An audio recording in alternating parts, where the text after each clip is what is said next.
Today we're going to answer the question, what is neuromuscular reprogramming?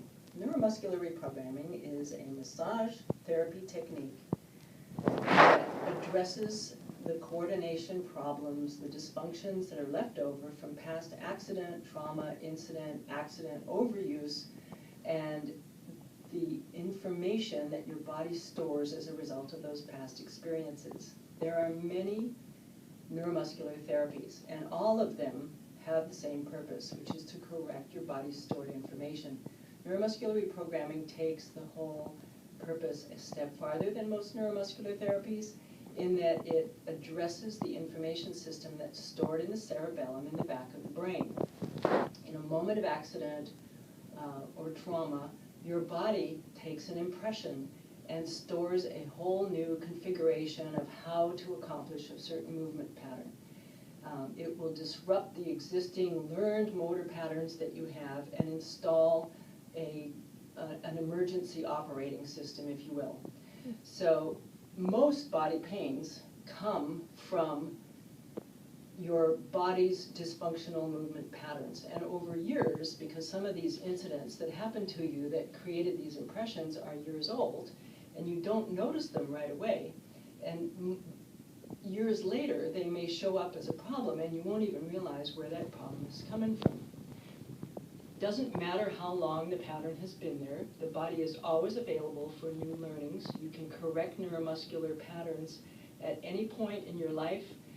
The body's whole purpose is to adapt and accommodate and learn new things and do the best job for you. So when you have something in your body that's not working right, your body will produce a pain message. And really, that is where most pain messages are coming from. It's not meaning that something is terribly pathologically wrong, it just means that something is dysfunctional. Dysfunctional patterns from past accidents don't correct themselves just from rest or even just from exercise. And so our strategies for addressing these problems are really inadequate. Neuromuscular reprogramming actually steps in and provides the missing link in the rehabilitation process. I'm Jocelyn Olivier, and I have been for the last 40 years working with structural problems in people's bodies. For the last 25 years, I have had a school training other people to use a multitude of modalities to get results with problems that bring people in desiring massage therapy as a solution. So we have found here at the Helix Neuro Rehab Center that a combination of techniques involving neuromuscular reprogramming, brain function facilitation to deal with the trauma effect and what happens to your brain when you've had a shock or injury, and stress reduction techniques combined with craniosacral as needed, and actually a large variety of other bodywork modalities blended together get results for problems that have been around for a long time, that have not fully responded to other therapies, or where perhaps they've made progress but they have not completed their rehabilitation process. So today I'd like to show you what an assessment looks like for a neuromuscular problem. So I'm going to invite Karen to lie on the table, and we're going to address a typical pattern involving sciatic pain. Sciatic pain will often happen and the kind that can be from either a herniation problem in a disc in your spine higher up, or a tension problem in your hip lower down. But the treatment for either form of sciatic problem is really very much the same. What happens in the case of a sciatic problem is that you have too much tension in the back of your hip. So Karen has presented me with this challenge in the back of her left hip. And so we're going to look at some of the patterns in her body muscularly and see where her strengths are and where her weaknesses are. First, we're going to look at the strength of her back extensors, which are the muscles that hold you upright and support your shoulders in their function. Pull back on your shoulder and match my pressure. So she's pretty solid with the use of these long muscles that run up and down her spine that help her shoulder pull back. And then I'm going to look at her hip flexors, hold this up for me and match my pressure, and those too are fairly strong. Then I'm going to look at the interaction between the back of her hip, which are her external rotators in her hip, pressed down, and those two are strong. Now I'm going to wind backwards into my assessment and have you turn slightly out. And now lift your leg for me and match my pressure.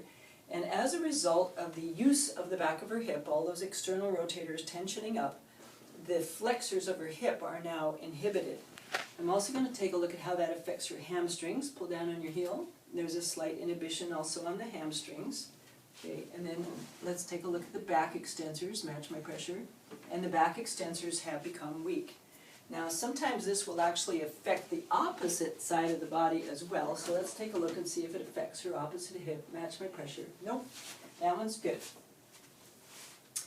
So in releasing a problem like a sciatic tension problem, one has to go then to the back of the hip and accomplish a level of release in the muscle without causing further pressure on the sciatic nerve. It is actually quite, the situation can be made worse by using deep tissue techniques and deep and direct pressure techniques like trigger point. So we use a simple technique called press and stretch, working with the origin of the muscle.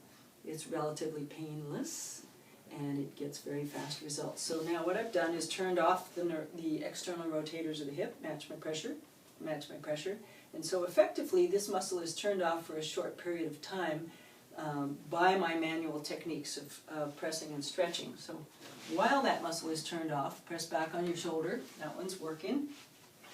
Lift your leg up and match my pressure, that one's working. Press down on your knee, let's go back to the problem. Good, lift your leg up to the ceiling, hold this, good. And then recheck, challenge, pull back on your shoulder, make sure everything's holding. And let's also recheck that medial hamstring, pull down on your heel. So now all the functions of her hip are much happier, they're much better supported. Her hip can afford to let go of the tension that it's been holding on to. Interestingly enough, even the weight of her leg changes at that point because the holding pattern in the back of the hip makes the flexors weak, and so the flexors aren't helping to lift the leg. So interestingly, things change instantly. One gets very fast results using neuromuscular reprogramming. When a client comes in for an assessment, we can quickly assess what the causative factors are, no matter what the problem. So perhaps in a future video, we'll actually take a look at what an assessment looks like.